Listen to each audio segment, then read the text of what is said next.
ओम भूर्भुवः स्वः तत्सवितुर्वरेण्यं भर्गो देवस्य धीमहि धियो यो नः प्रचोदयात्।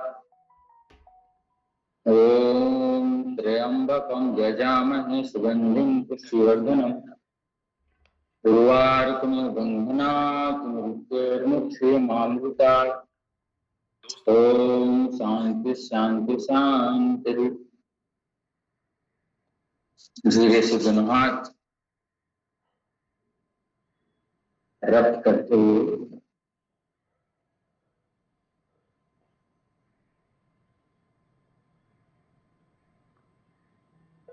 आंख को चेहरे पे लगाकर धीरे से हाथ पर खोल लेंगे। 5 बार ये अभ्यास, 1 2 3 4 5, फिर 5 बार घुमाते 1 2 3 4 5, फिर रिपीट 1 2 3 4 5। ये 5 बार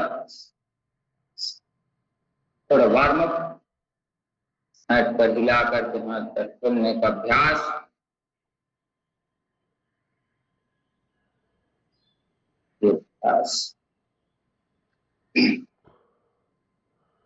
3 बार सीधे दिशा में घुमा लीजिएगा, फिर 3 बार विपरीत दिशा में घुमा लीजिएगा। ऐसे गर्दनों को घुमा लीजिए।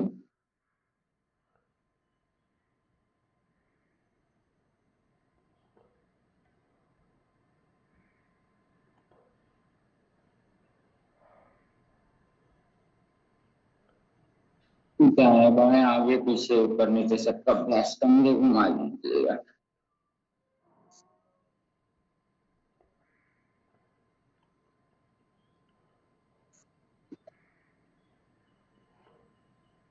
तो आगे पीछे करके पैर उंगलियां करते हुए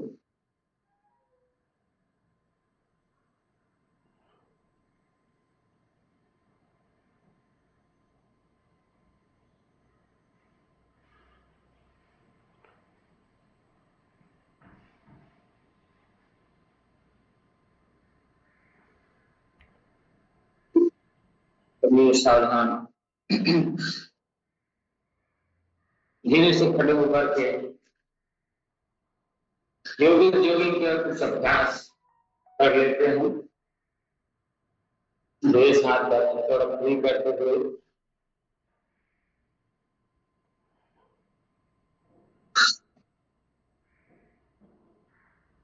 हल्के हल्के जाने का अभ्यास अपनी जगह पे।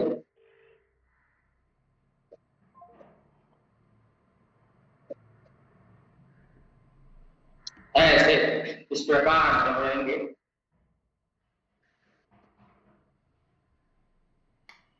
थोड़ा गति बढ़ाइएगा, थोड़ा स्पीड बढ़ाना है।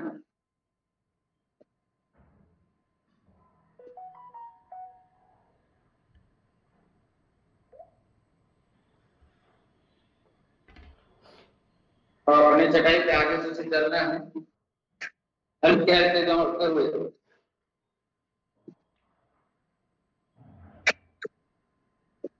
आगे और पीछे दौड़िएगा, आगे पीछे दौड़ना है। ऐसे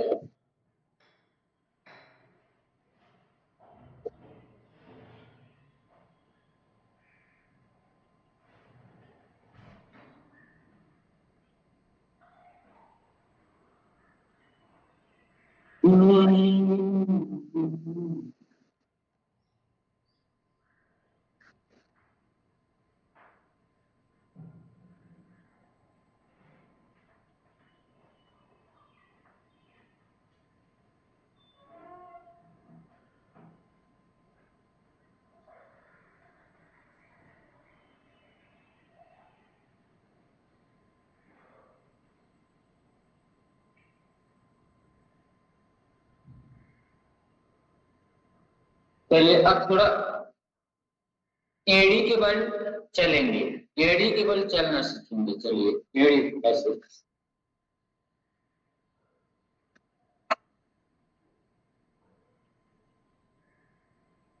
एड़ी का दर्द नहीं होगा। ऐसे एडी केवल चलेंगे, एडी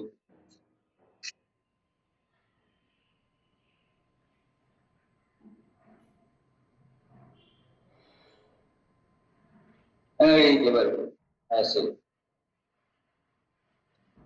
पंजे के बल चलेंगे ताड़ासन में,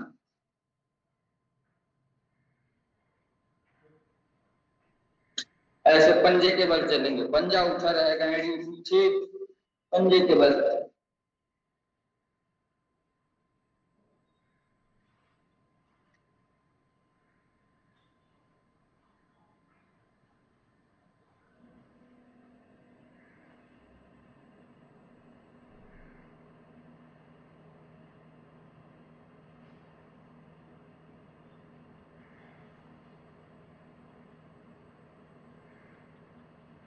तो सावधान, अब थोड़ा व्यायाम का अभ्यास कर लेते हैं। 1 2 3 4 5 6 7 8 9 10 11 12 13 14 15 16 17 18 19 20 21 22 23 24 25 26 27 28 29 30 31 32।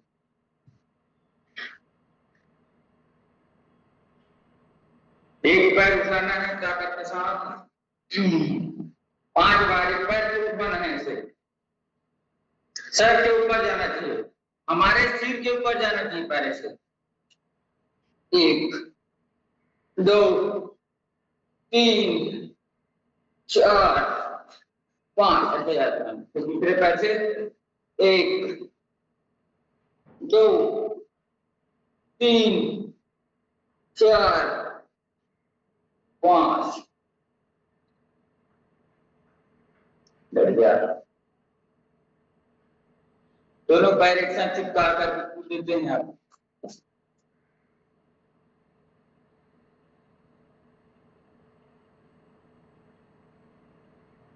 अच्छे से कूदिए, दोनों पैर एक साथ चिपका करके, आगे पीछे ऐसे करेंगे वैसे।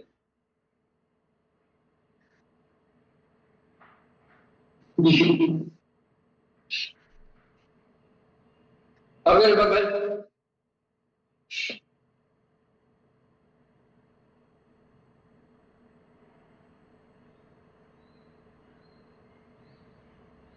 रिलैक्स, दंड बैठक का अभ्यास। 1 2 3 4 5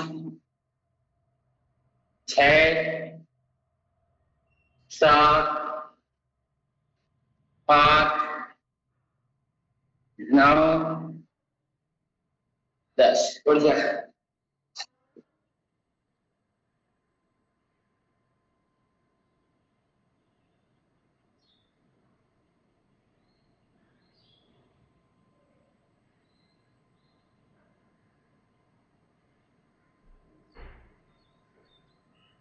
पूरा लेट करके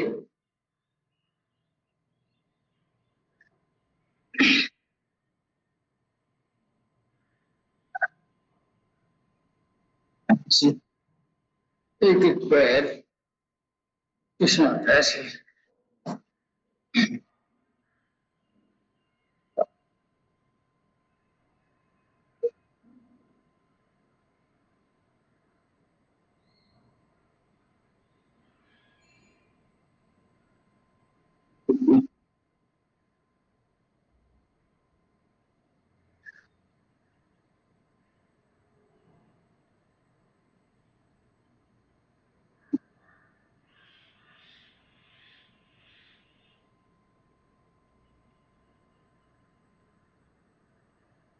आराम आराम से करेंगे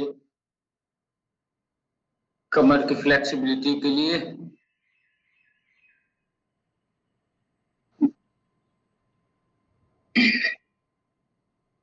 एकादशी का पावन पर्व। हमारे यहाँ उपवास का बहुत महत्व बताया गया है। उपवास एकादशी है, शास्त्रों में क्या विधान है उपवास की, एक आध दिन आपको बताएंगे। उपवास कई प्रकार से करते हैं, तो उन उपवासों के बारे में भी चर्चा करेंगे। एकादशी क्यों रखते हैं, थोड़ा विश्राम कर लीजिएगा, थोड़ा विश्राम करते हैं।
सावधान।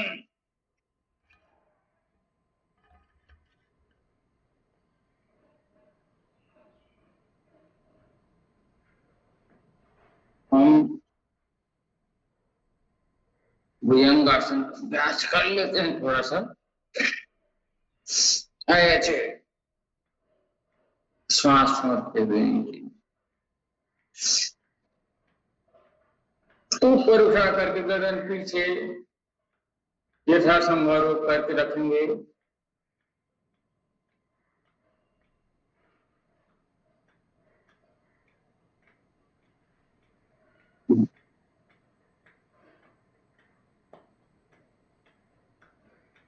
फिर पुनः उठाइएगा और ऊपर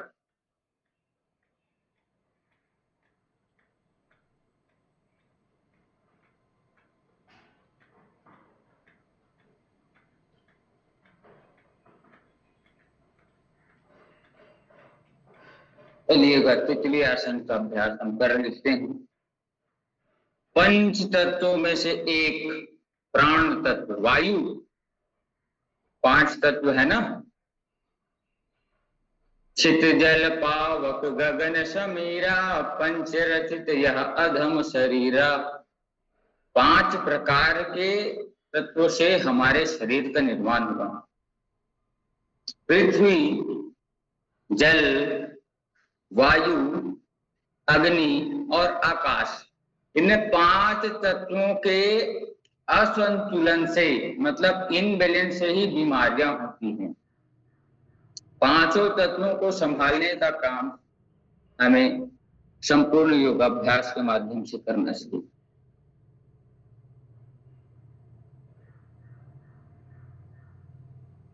तो सब अलग अलग दोष हैं, अलग अलग प्रकार के उसके भेद हैं। चलिए भस्त्रिका प्राणायाम का अभ्यास।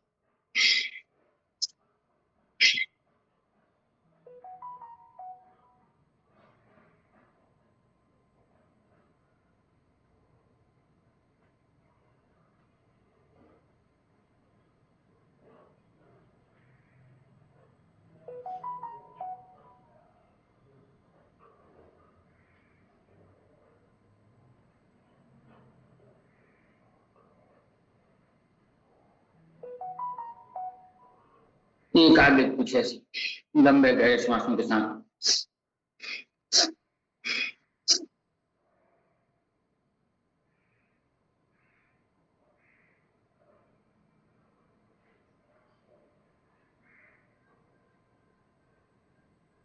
ऐसे। तो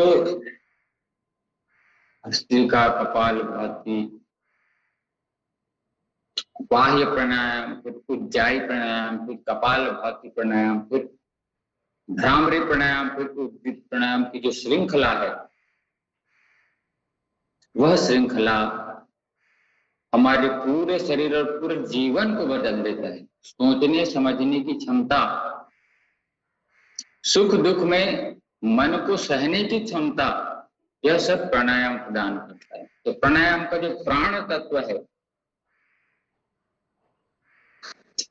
तो 5 तत्वों में से जो प्रमुख तत्व वायु तत्व हमारे शरीर को जीवित रखता है, और वात के रूप में शरीर के 3 दोषों में से एक दोष है, जो श्वास के रूप में हमारा प्राण है। एक दोष है, दोष। कपालभाति करते रहेंगे सभी धीरे धीरे, और विषय को सुनते जाएंगे। प्राण पित्तम पंगु कफः पंगु पंगवो मलधातवः वायुना यत्र निर्यत्रे तत्र गच्छन्ति मेघवत्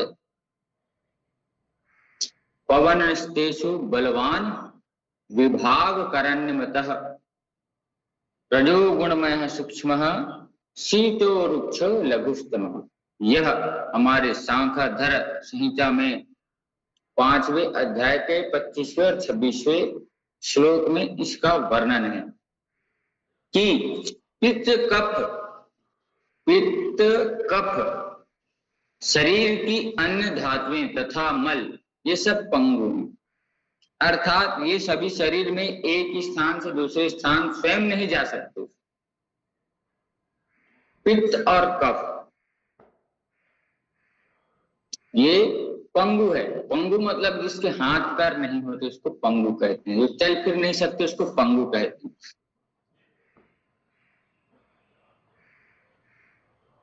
वायु ही इन्हें जहां तहां ले जाता है।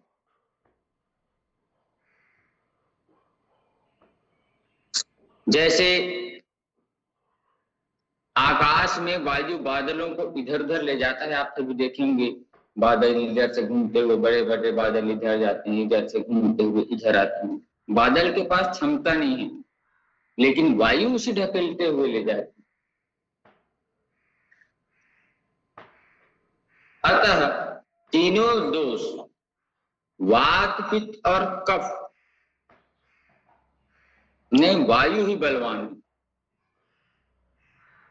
क्योंकि वह सब धातु मल आदि का विभाग करने वाला और क्रियाशीलता से सूक्ष्म अर्थात समस्त शरीर के छिद्रों में प्रवेश करने वाला शीतल, रूखा और हल्का और चंचल है। वायु की जो प्रकृति है, शीतल है, रूखा हुआ है, हल्का है और चंचल है। हवा चंचल है ना, कहीं भी चली जाती है। हल्का है, रूखा है, शीतल भी है। उपनिषदों में प्राण को ब्रह्म कहा है। प्राण शरीर के कण कण में व्याप्त है। 5 प्रकार के प्राण है, कल चर्चा हो रही थी। शरीर के कर्मेंद्रियां तो सभी सो भी जाते हैं, विश्राम कर लेते हैं, परंतु यह प्राण शक्ति कभी ना तो सोती है और ना ही विश्राम करती। प्राण जब सो गए तो हम सो गए। रात दिन अनवरत रूप में कार्य करती ही रहती है, चलती ही रहती है। चरैवेति इसका मूल मंत्र है। जब तक प्राण शक्ति चलती रहती है तभी प्राणियों की आयु रहती है, जीवन रहता है, हम जीवित रहते हैं। जब यह शरीर में काम करना बंद कर देती है तब आयु समाप्त हो जाती है। हमारी आयु की कोई महत्व नहीं रहती जब प्राण चलना बंद हो जाएगी। प्राण जब तक कार्य करते हैं तभी तक जीवन है, तभी वह हम प्राणी कहलाते हैं। क्या कहलाते हैं? प्राणी। जो प्राण लेता है वह प्राणी है। कई प्रकार के प्राणी हैं, गाय भी एक प्राणी है, भैंस भी एक प्राणी है, बकरी भी एक प्राणी है, हम भी एक प्राणी हैं। क्योंकि प्राण लेते हैं, प्राण से ही हमारा जीवन चलता है। प्राण शक्ति के कार्य बंद करने पर वह मृत कहलाता है, हम मर जाते हैं, प्राण नहीं रहता। प्राण काम करना बंद कर देता है, बस इतना ही रहता है जब कोई व्यक्ति मरता है। आप सभी जानते हैं शरीर में प्राण ही तो सब कुछ है, प्राण है तो सब है। प्राण प्राण है तो सब है, नहीं तो फिर जिसका प्राण निकल गया तो फिर बोलते हैं इसका प्राण छूट गया है। भाई अब ये प्राणी नहीं है।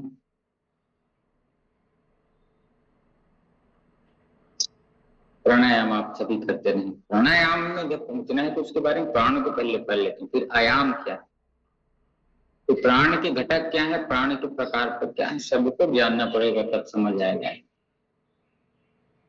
अखिल ब्रह्मांड में जो सर्वाधिक शक्तिशाली एवं उपयोगी जीवनी तत्व है वह प्राण है, क्योंकि प्राण के आश्रय से ही जीवन है। प्राणायाम प्राण के कारण ही हमारे देह में ब्रह्मांड की सत्ता है। जो ब्रह्मांड है ना, उसकी जो सत्ता है वो प्राण के कारण है, प्राण नहीं तो कुछ नहीं।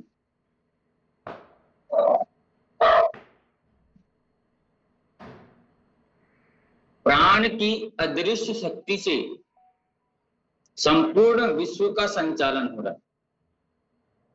पर है ना, हमारे प्राण दिख रहे हैं क्या किसी को? नहीं, लेकिन इसी प्राण के चलते हमारा शरीर बड़े से बड़ा कार्य कर लेता है। बड़े से बड़ा एम्पायर हम खड़ा कर लेते हैं, बड़े से बड़ा कार्य कर लेते हैं, बहुत उन्नति कर लेते हैं, बहुत तरक्की कर लेते हैं इस प्राण के कारण। इस प्राण को महत्ता दीजिए। लेकिन वह दिखता नहीं है, सूक्ष्म है, और जो सूक्ष्म जगत है, जो सूक्ष्म रहता है, जो दिखता नहीं है, उसकी बहुत महत्ता होती है।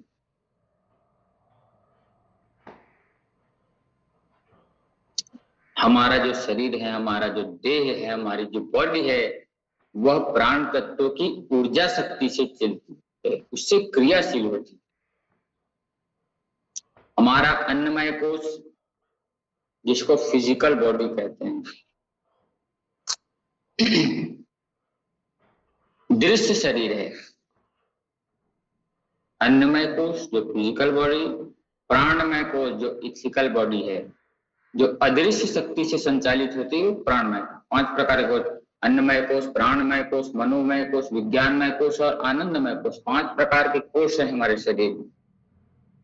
तो अन्नमय कोश जो है हमारे शरीर जो दिख रहा है, और प्राणमय कोश जो इथिकल बॉडी है, जो अदृश्य शक्ति से संचालित होती है। आहार के बिना व्यक्ति लंबे समय तक जीवित रह सकता है। अगर भोजन नहीं मिले, कुछ खाने को नहीं मिले, तो व्यक्ति लंबे समय तक जीवित रह सकता है। परंतु प्राण के बिना जीवन का कोई अस्तित्व ही संभव नहीं है। तुरंत समाप्त हो जाएगा शरीर। प्राणिक ऊर्जा, जिसको ऑरा कहते हैं, हमारा ही जीवन शक्ति तथा रोग प्रतिरोधक शक्ति का आधार है। प्राणिक शक्ति जो होती है, प्राण की जो शक्ति है, प्राण की शक्ति से हम सब कुछ कर सकते हैं। अनुलोम विलोम प्राणायाम कर लीजिएगा बैठ करके।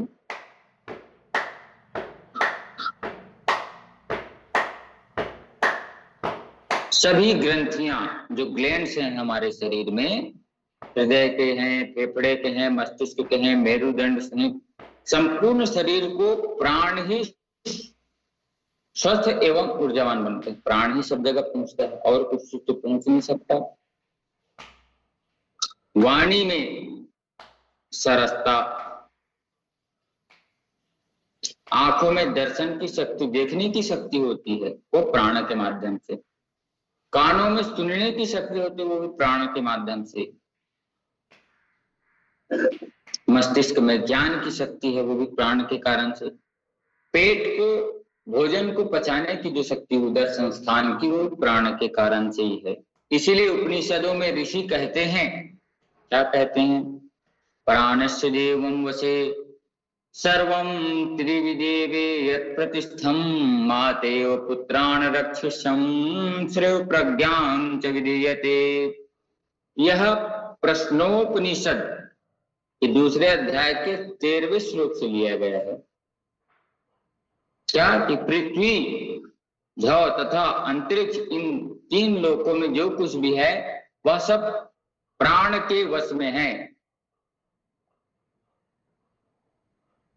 इसलिए कहते हैं जो शरण गुरु की आया, यह लोक सुखी परलोक सुखी, जिसने गुरु ज्ञान पचाया, यह लोक सुखी परलोक सुखी। जो शरण गुरु की आया, यह लोक सुखी परलोक सुखी। लेकिन कब?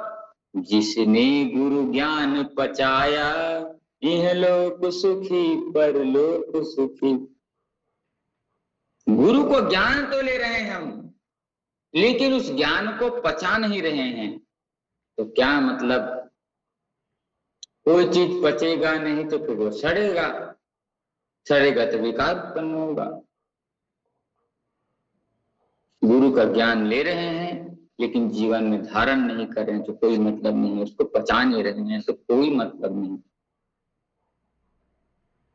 तो गुरु का ज्ञान जो बता रहे हैं कि पृथ्वीलोक, ध्वलोक और अंतरिक्ष लोक, तीनों लोकों में जो कुछ भी है यह सब प्राण के वश में है।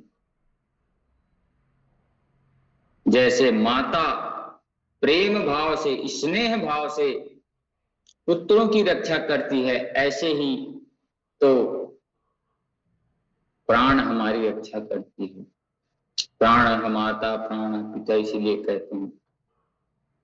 जो हमारी भौतिक संपदा है तथा प्रज्ञा है, मानसिक एवं आध्यात्मिक ऐश्वर्य, तो दिमाग है, बुद्धि है, सब किसका देन है? किसकी देन है? प्राण की देन है। प्राण साक्षात ब्रह्म अथवा प्रकृति रूप माया से उत्पन्न है। प्राण गत्यात्मक है, गति पूर्वक यहां से वहां चली जाती है प्राण। इस प्राण की गत्यात्मकता सद्गातिक वायु में पाई जाती है। एक अर्थ में प्राण वह सवार है जो वायु रूपी घोड़े में बैठ करके चल रही है। हमारी क्या है? जो हमारा प्राण है वायु रूपी घोड़े में चल करके जीवन यापन कर रही है, चल रही है। अतः गौणी वृत्ति से वायु को ही प्राण कह सकते हैं। एक समान दृष्टि से, गौण रूप से हम कह सकते हैं कि वायु ही हमारे प्राण हैं। हवा शरीरगत स्थान भेद से एक ही वायु प्राण, अपान आदि स्थानों पर व्याप्त है। प्राण, अपान, उदान, व्यान और समान 5 प्रकार के प्राण हैं। सबके अलग अलग काम हैं, सबके स्थान हैं। प्राण तो समझ लिया कि पूरे शरीर पे व्याप्त होता है, लेकिन 5 प्रकार के प्राण हैं और उसके 5 उप प्रकार भी हैं। उसको भी जानना पड़ेगा, तब हम समझेंगे कि कौन सा प्राण है, उसके कार्य क्या हैं।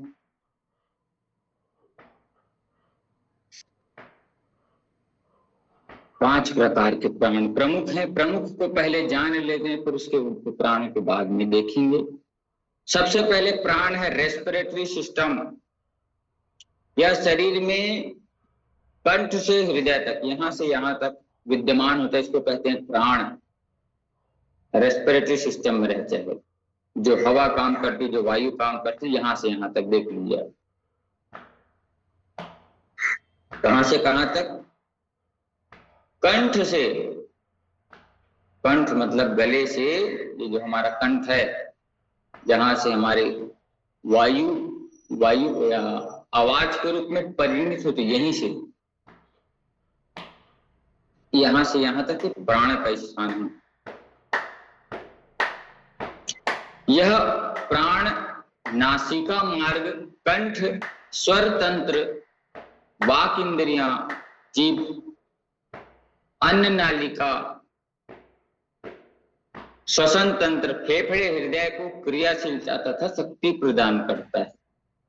इतना काम है इस प्राण का, पहले नंबर का जो प्राण है। दूसरा प्राण है अपान, एक्सक्रीटरी सिस्टम, नाभि से नीचे अपान वायु निकाल दिया, ऐसे बोलते ना, वो अपान वायु, जो गैस आदि बनता है, दुर्गंध पूर्वक वायु जो निकलती है, उसको अपान वायु कहते हैं। जो नाभि से नीचे मूलाधार तक, यहां से यहां तक उसके स्थान है।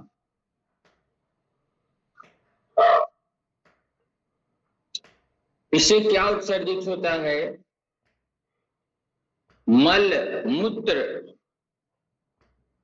शुक्र, अधोवायु, गर्भ का निष्काम होना इसी वायु के द्वारा होता है।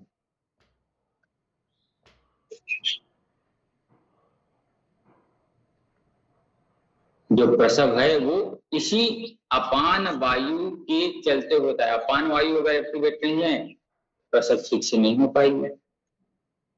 तो सब प्राणों के अपने अपने काम हैं। तीसरा आता है उदान। यह कंठ के ऊपर से सिर तक, यहां से यहां तक उदान है। प्राण देख लिए, अपान देख लिए, उदान। इसका कार्य है कंठ से नासिका एवं संपूर्ण मुखमंडल को ऊर्जा प्रदान करता है। पिट्यूटरी तथा पीनियल जो ग्लैंड है, हमारे ग्रंथि हैं, उसको उदान प्राण की क्रियाशीलता प्रदान करता है। उदान प्राण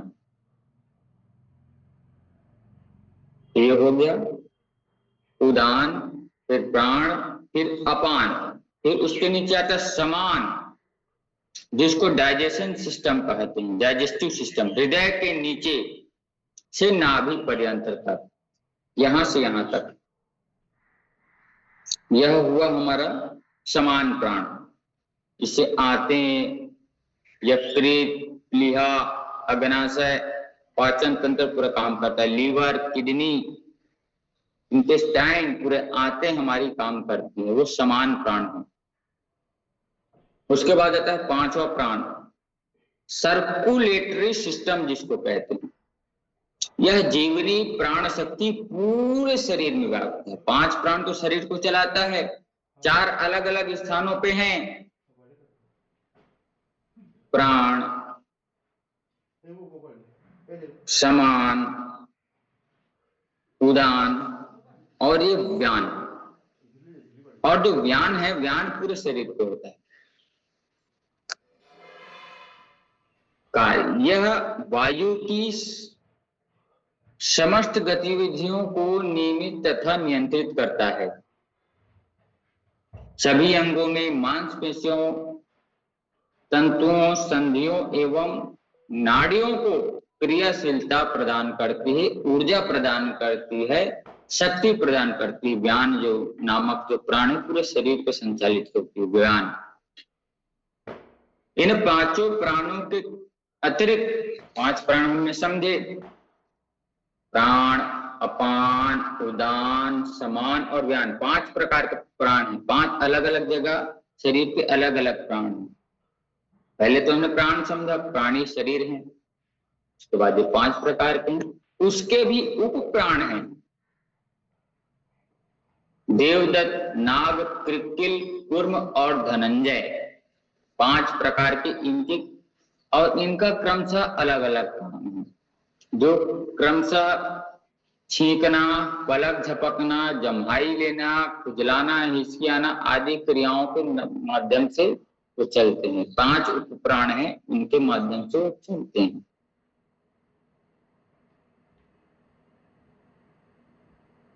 तो प्राणों का कार्य प्राणमय कोश से संबंधित है और प्राण इन्हीं प्राणों एवं प्राणमय कोश को शुद्ध, स्वस्थ और निरोगी रखने का प्रमुख कार्य करता है। इसीलिए प्राणायाम का सर्वाधिक महत्व और उपयोग है। प्राणायाम का महत्व इसीलिए बताया ना, प्राण क्या करता है, इन 5 प्राणों को शुद्ध करता है प्राणायाम। तो सारे सिस्टम को ठीक करना है, मूलाधार, स्वादिष्ठान, पूरे सप्त चक्रों को ठीक करना है, तो हमें प्राणायाम करना पड़ेगा। प्राणायाम का अभ्यास शुरू करने से पहले हमें इसकी पृष्ठभूमि को जानना पड़ेगा। अलग अलग प्राण है, उसके बारे में समझना पड़ेगा। 5 प्राण आपको बताया मैंने, 5 प्राणों के बारे में ना, तो इन सब के बारे में समझना है। कौन से प्राण क्या काम करते हैं इसको भी देखना। नाग जो प्राण है, नाभि से ऊपर है, कूर्म प्राण है जो आंखों को पलक झपकाता है, ये कूर्म प्राण, कूर्म नामक प्राण है, उसके बलबूते होता है। देवदत्त नामक प्राण है जो श्वास नली के ऊपर नीचे आने जाने गले में कार्य करता है। यह शरीर में अग्नि आकाश तत्व प्रदान करता है। नाग नामक जो प्राण है वह वायु तत्व प्रदान करता है। कूर्म पृथ्वी तत्व को प्रदान करता है। कृत्रिम श्वास नली